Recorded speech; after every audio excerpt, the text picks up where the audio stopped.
So hi there and welcome back to part 4 of our Drawing with Bic series, and this will be covering some basic shading techniques.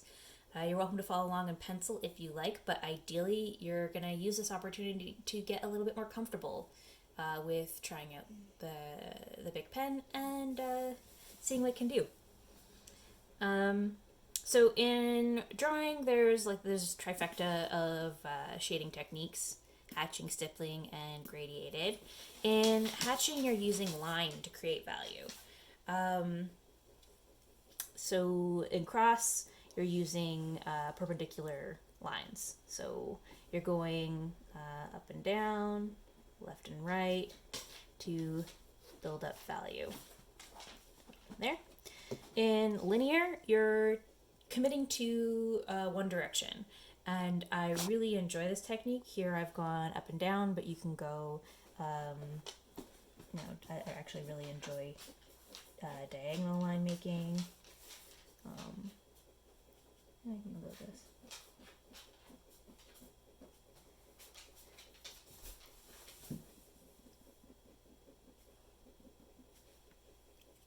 Contour, you're following the shape of what you're trying to draw. So in this case here, I imagine, sort of like a globe or a disco ball.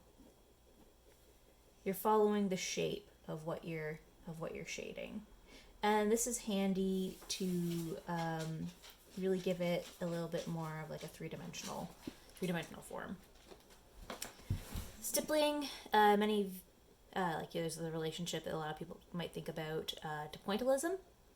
I personally lack the patience to do this well, or to do it at all, really. But for those of you who who can kind of like zone out and appreciate this way of mark making, of making value, you can get some really cool textures. But yeah, I'm kind of like a quick and messy drawer. So, one of the coolest, or some of the coolest shading techniques are kind of sort of in between hatching and stippling, where you're finding a particular mark and repeating it. So here I've used like short lines to create value. So repeating the same mark, kind of over and over again to create this sense of light and dark in this one here. And I actually quite like that. Here I've just used like a little bit of a squiggle. And this one's really fun. For me anyways. Actually, this is like, originally I started off kind of like repeating the same little squiggle. But now I've descended into scribbling. And the term for that, I think, is scumbling.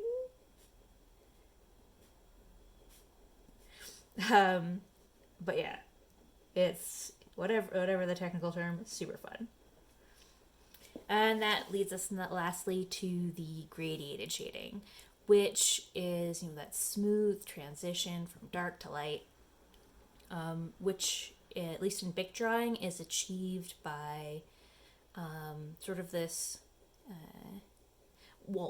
in one hand also layering, but the change in pressure that you can apply to the pen.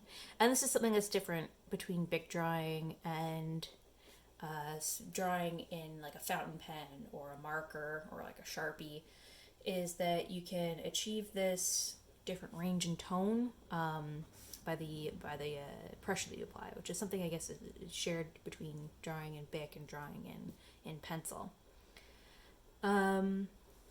So in creating this transition of values, I recommend starting off in the dark areas and working your way to the light, especially since it is much easier to find that light pressure when you're going from a dark, like a harder pressure to a lighter one, and slowly lifting off.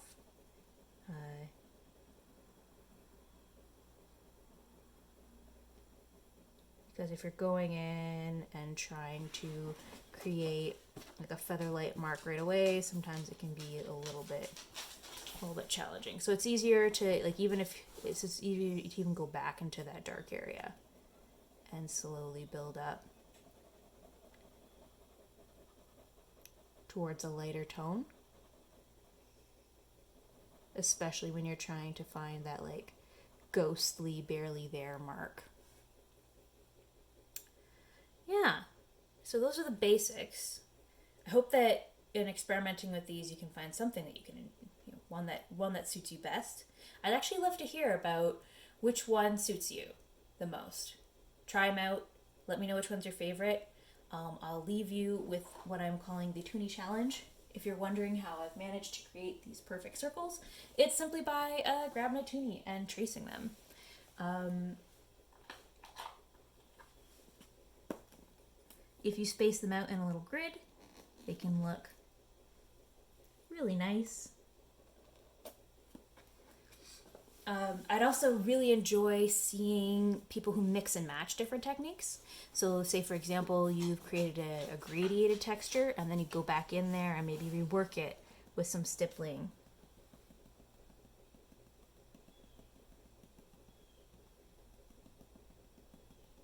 To come up with some interesting effects. I'll be posting a couple of my textures where I've mixed and matched or tried something a little bit unusual or different. And I look forward to seeing what you got. Okay, looks like it's time to go. See you soon. Bye-bye. This series is brought to you by Create to Learn, a project by Taking It Global in partnership with Imaginative.